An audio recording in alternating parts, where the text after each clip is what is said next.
স্বামী নামক ব্যক্তিটা সারা পৃথিবী ঘুরলেও বাড়িতে যখন তারা আসে তখন দেখবেন স্বামী এবং স্ত্রীর আরামের জায়গাটা একটা রুমের ভিতরে হয়।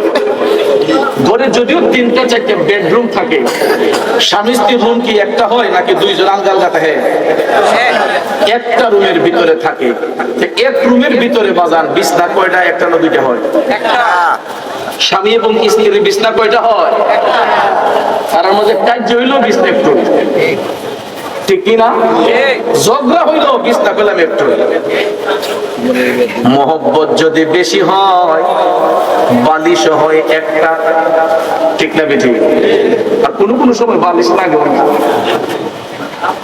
না, মিশা বই না সহজ যায়। এ বন্ধু, কথাটা যদিও হাসির চলে মনে হচ্ছে, স্বামী এবং স্ত্রী এটা বৈধ সম্পর্ক। যেই বৈধ মেলামেশার মাধ্যমে আমরা সন্তানগুলা পৃথিবীর আলো বাতাস দেখতে পাই। কারণ হাদিস শরীফে দয়াল নবী বলেছেন, স্বামী এবং স্ত্রী যখন মধুর মিলনে আবদ্ধ হয়, আসমান জমিনের সকল ফেরেশতারা আল্লাহর দরবারে আনন্দের জিকির করতে থাকে। বন্ধুরে, স্বামী এবং স্ত্রী একটা রুমের ভিতরে একটা বিছানায় একটা বালিশে তারা যখন শয়ন করতে যায় তখন দেখবেন ঘরের সবাই ঘুমিয়ে গেলে তারাও ঘুমাইবার জন্য দরজাটা বন্ধ করে, জানালাটা বন্ধ করে, পর্দাগুলা খুব সুন্দর করে গুছিয়ে নেয়। পর্দাগুলা গুছিয়ে নেয়, বাহিরের কোনো আলো যাতে ভিতরে প্রবেশ না করে, কোনো ছিদ্র বাঁধ থাকে না, প্রত্যেকটা ছিদ্রের মুখ বন্ধ করে। তখন দেখবেন রুমটা যখন একদম সেপারেট হয়ে যায়, উজ্জ্বল আলোর বাতিটা একটু অফ করা হয়, ড্রিম লাইটটা জ্বালাইয়া একটা বালিশের মধ্যে দুইজন শুইয়া মধুর আলাপন শুরু করে। পড়তে পড়তে পড়তে গো দুইজনের মধ্যে একটা আকর্ষণ হয়, একটা হাত স্বামীর উপরে, একটা হাত স্ত্রীর উপরে। দুইজন মধুর আলাপ কইরা যখন ঘুমাইয়া যায়, হঠাৎ করে দেখা যায় মাঝরাতে ওই ঘরের মধ্যে মৃত্যুর ফেরেশতা মালাকুল মউত আজরাইল আয়েশা ঢুকছে। ঢুকতে পারেনি? আমি যদি রাতের বেলা চেয়ারম্যান সাহেবের বাড়িতে যাই, কলিং বেলে টিপ দিতে হবে, নাইলে গেটে নক করতে হবে। যতক্ষণ চেয়ারম্যান সাহেব দরজা না খুলে আমি ঢুকতে পারবো না। সভাপতি সাহেবের বাসায় যদি রাতে যাই, যতই টাকা আমি কলিং বেল টিপ দিতে হবে, ডাকতে হবে, আর নাইলে গেট না খুললে আমি ঘরে ঢুকতে পারবো না। সেম থিং, আমরা সবাই একজনের আরেকজনের বাড়িতে গেলে রাতের বেলায় যতক্ষণ দরজা না খুলবে ঘরে কি ঢুকতে পারবে? বাবারে, আমি আপনি একজন আরেকজনের বাড়িতে ঢুকতে হইলে পারমিশন লাগে, দরজা খুলতে হয়, গেট খুলতে হয়। কিন্তু মৃত্যুর ফেরেশতা মালাকুল মউত কারো ঘরে আসলে, কারো কাছে আসলে অন্য কোন ব্যক্তি গেট খুলতে হবে না, জানালা খুলতে হবে না, ঘরের ছাদ ফাঁক করতে হবে না। যেখানেই যে অবস্থায় থাকি না কেন, মৃত্যুর ফেরেশতা যার কাছে যখন ইচ্ছা তখনই আসতে পারে। দুইজন মধুর আলাপন করে ঘুমাইলো, হঠাৎ করে দেখা যায় স্বামীর চোখের সামনে স্ত্রী মারা যায়। এমন ইতিহাস পৃথিবীতে আছে রে, স্ত্রী স্বামীর গায়ে হাত রাখছে, দেখা যায় স্বামীর দেহ থেকে প্রাণটা বের হয়ে গেছে। আব্বাজিরা আমার, মাঝরাতে স্ত্রীর চোখ থেকে ঘুম চলে গেল। ওই স্ত্রী ভাবলো আমার স্বামী নড়ে না কেন, একটা দুইটা তিনটা ধাক্কা দেওয়ার পরেও যখন স্বামী নড়ে না, লাফ দিয়া ওইটা বাতির সুইচটা অন করে। অন করার সাথে সাথে দেখা যায় স্বামী নামক ব্যক্তিটা এমন ঘুমাইয়া গেছে গো, দুনিয়ার সব মানুষ ডাকলেও আর সজাগ হইব না। এমন করে একটা চিৎকার মারে আল্লাহ। নিশিরাতে যদি কেউ ঘরে চিৎকার করে, পাশের ঘরের ভদ্রলোক সব সজাগ হইয়া যায়। চিৎকারের শব্দ শুই না, পাশের ঘরের ভদ্রলোকরা সজাগ হইয়া কয়, অমুকের মা তুমি কান্দো কেন? কয়, আমার সর্বনাশ হইয়া গেছে, আমার সর্বনাশ। আসেন, সবাই আসেন। দরজা খুলে দিল। সবাই যখন স্বজনরা ঢুকছে, যাইয়া দেখে ভদ্রলোক আর দুনিয়াতে নাই, জীবনের শেষ ঘুম ঘুমাইয়া গেছে। ওই লোকটাকে সকালবেলা সবাই মন্ত্রী সাহেব ডাকতো, এমপি সাহেব ডাকতো, চেয়ারম্যান সাহেব ডাকতো, মেম্বার সাহেব ডাকতো, মুফতি সাহেব ডাকতো, মুহাদ্দিস সাহেব ডাকতো। ওই মন্ত্রী সাহেব, মুফতি সাহেব, চেয়ারম্যান সাহেব, মেম্বার সাহেব দামি দামি রুমের মধ্যে ঘুমাইছে, এত সুন্দর ডেকোরেশন ঘরের মধ্যে, এত সুন্দর নরম বিছানা, এত সুন্দর শিমুল তোলার বালিশ। লোকটা যখন দেহ থেকে প্রাণটা বের হয়ে গেছে, নিতর দেহটা নিয়ে যখন বিছানার মধ্যে পড়ে আছে, স্বজনরা আইসা যখন দেখে ওই লোকের দেহ প্রাণ নাই, তখন আর মন্ত্রী সাহেব না, এমপি সাহেব না, চেয়ারম্যান সাহেব না, মেম্বার সাহেব না, মুফতি সাহেব না, মুহাদ্দিস সাহেব না, তখন আমার আপনার নাম হইয়া যায় লাশ। ধনী গরিব উঁচু নিচু যারা আছে বন্ধু, দেহ থেকে প্রাণ বের হওয়ার সাথে সাথে আমার আপনার নাম হইয়া যায় লাশ। ওই লাশের তখন কি অবস্থা হয়? যত বড় শক্তিশালী ব্যক্তি হই না কেন, যত বড় পাওয়ারফুল ম্যান হই না কেন, দেহ থেকে প্রাণটা বের হওয়ার সাথে সাথে দেখবেন আগে মাথার নিচ থেকে টান দিয়া নরম বালিশটা সরিয়ে ফেলা হয়। পিছনের পিঠের নিচে যেই নরম বিছানাটা ছিল, ওই বিছানাটা আর আমার আপনার জন্য প্রযোজ্য হয় না।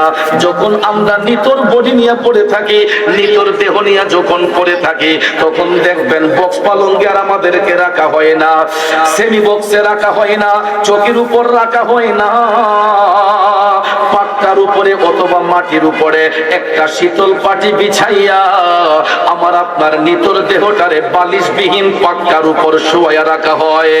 কাফনের কাপড় পরানোর আগ পর্যন্ত মাঘ মাসের শীত হলে, পুষ মাসের শীত হলেও দেখবেন একটা পাতলা চাদর দিয়া মুখের মধ্যে বডিটাকে ঢাইকা রাখা হয় কাফন পরানোর আগ পর্যন্ত। যত বড় শক্তিশালী হয়, আমার আপনার গায়ে আর কোনো কাপড় থাকে না। অথচ দেখেন এখনো যে আমরা নবীর বাগানে বসলাম, কতগুলা শীতের কাপড় আমাদের গায়ে দিয়া বসছে, যাতে শরীরে ঠান্ডা না লাগে, গলায় ঠান্ডা না লাগে। ভিতরে গেঞ্জি, তার উপরে জুব্বা, এর উপরে কোট, তার উপরে আরেকটা ওড়না।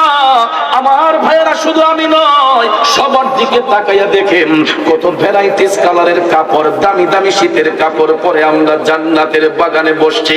কিন্তু যখন ডেড বডি হয়ে যাব, ওই কাপড়গুলার শরীরে থাকবে না। আমাদের আপনার গায়ের মধ্যে যদিও হালকা কিছু কাপড় থাকে, তখন আমার আপনার উপরে কোনো কম্বল দেওয়া হবে না, লেপ দেওয়া হবে না। বালিশবিহীন পাতলা চাদরের নিচে শুকনা একটা বিছানার উপর আমার আপনার নিতর বডি যখন রাখা হয়, এটাকে দাফন করার জন্য কয়েকজন লোক চলে যায় রসুল্লাবাদের কবরস্থানে কবর খুঁড়তে, আর কয়েকজন চলে যায় রসুল্লাবাদ বাজারে কাপড়ের কাপড় কিনতে। ঠিক নিও, তখন তাদেরকে আপন দেশে পাঠানোর জন্য কয়েকজন তৈরি হয়, আমরা যাই কাফন কিনতে, কয়েকজন যাই আমরা যাই কবর খুঁড়তে। এই রসুল্লাবাদের শিল্পপতিরা নবীনগর সদরের কাপড় পছন্দ হয় নাই, মার্কেট করার জন্য রাজধানী ঢাকায় গিয়েছেন, যমুনা ফিউচার পার্কে গিয়েছেন, ভারতে গিয়ে কাপড় কিনেছে, সিঙ্গাপুর মালয়েশিয়ায় গিয়ে শরীরের কাপড় কিনছে। ঠিক নিউ, কত দামি দামি পোশাক এখনো তো দেখেন না, ভ্যারাইটিস কালারের পোশাক, কারোটা 500 টাকা, কারোটা 1000, 2000, 5000, 10,000, 50,000, 1 লাখ, 2 লাখ, 3 লাখ, এর চাইতে বেশি এই দুনিয়াতে পোশাকের দাম আছে না নাই? বাংলাদেশেও এমনও ধনী আছে, প্রতিদিন গোসলের পানিটা আনতে হয় সুইজারল্যান্ড থেকে। এমন বড় লোক বাংলাদেশও আছে, টাকাওয়ালা, দৈনিক গোসলের পানি সুইজারল্যান্ড থেকে আনতে হয়। এমনও শিল্পপতি বড় লোক বাংলাদেশে আছে, ধনী ব্যক্তি আছে, তার কলম দিয়ে সাইন দিল, এই কলমটার দাম 1 কোটি টাকা। একটা কলমের দাম। পায়ের জুতা গুলা সর্বনিম্ন 50 লাখ টাকা এক জোড় জুতার দাম। উনি একটা কাপড় একবার পরে দ্বিতীয়বার আর পরে না। এও যে কোট গুলা পরে, এই কোটের মধ্যে প্রত্যেকটা সুতা গুলা স্বর্ণালী সুতা, স্বর্ণের সুতা, রেশমি সুতা। ভাইয়ার আমার, এত বড় শিল্পপতি, এত টাকাওয়ালা, যখন চোখটা বন্ধ হবে, বলেন তো তার গায়ে কি আর কোন লাখ টাকার কাপড় থাকবে? রসুল্লাবাদের শিল্পপতি মারা গেলে যদিও লাখ লাখ টাকার কাপড় পরছেন, মারা যাবার সাথে সাথে কাপড় কেনার জন্য নবীনগর সদরও যেতে হবে না, রাজধানী ঢাকায় যেতে হবে না, বাহিরে যেতে হবে না, রসুল্লাহবাদের বাজারটাই যথেষ্ট। একটা গরিব লোক মারা গেলে তার কাফনের কাপড় কেনার জন্য রসুল্লাহবাদের বাজারটাই যথেষ্ট। আব্বারে দামের মধ্যে আহামরি কোনো বেশ কম হবে না। কোটি কোটি টাকার কাপড় গায়ে দিলেও মারা যাবার পরে যে কাপড়টা আমার আপনার জন্য কাফনের জন্য কিনা হবে, ওই কাপড়ের নামটা কি? আমার বাবা শিল্পপতি, আমি যদি ওই কালা কাপড় দিয়ে দিন হইব নি?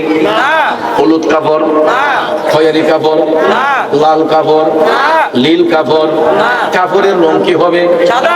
আরো জোরে কোন? এই সাদা রঙের কাপড় ধনী গরিব উভয়ের গায়ের মধ্যে পরানো হবে। এরপরও দেখেন দুনিয়ার পোশাকের মধ্যে কত রঙের সেলাই, ডান দিকে সেলাই বাম দিকে সেলাই, সেলাইয়ের মধ্যে একটু ব্যবধান হলে টেইলার ভাইকে ধমক মারি, ভাই এটা এমনি হইছে না, হাতটা চিপা হয়ে গেছে, হাতটা মোটা হয়ে গেছে, সেলাইটাকে একটু সোজা করে দেন, একটু বাঁকা করে দেন।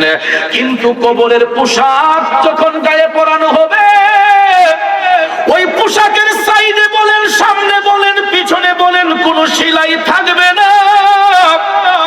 সেলাইবিহীন কাপড়ের কাপড়, সাদা রঙের কাপড়টা সমাজপতি শিল্পপতি ধনী গরিব উভয়ের গায়ের মধ্যে পরানো হইব। আর ইচ্ছে করলো একটা টুকরা কাপড় বেশি দেওয়া যাবে না। পুরুষ লোক হইলে কাপড় হবে 3 টুকরা সাদা মার্কিন কাপড়, মহিলা হইলে কাপড় হবে 5 টুকরা কাফনের কাপড়। কথা কোন ঠিক কিনা? দামের মধ্যে আহামরি ব্যবধান নয়। কোম্পানির তারতম্য অনুসারে গজ পিছে হয়তো 50 টাকা, 100 টাকা, 200 টাকা, 300 টাকা এদিক সেদিক হইতে পারে, আহামরি দামের মধ্যে কোনো ব্যবধান হবে না। এই যুবক বন্ধুরা, আমার বাবাজিরা রে, ওই ভদ্রলোকরা যখন কাফনের কাপড় কিনতে যায়, ওই কাফনের কাপড়ের সাথে দেখবেন আরেকটা সাদা রঙের ব্যানার শাড়ি কিনা হয়, একটা কাফনের কাপড়ের সাথে দেখবেন আরেকটা সাদা রঙের শাড়িটা আনা হয়। এটা কেন জানেন? স্বামী নামক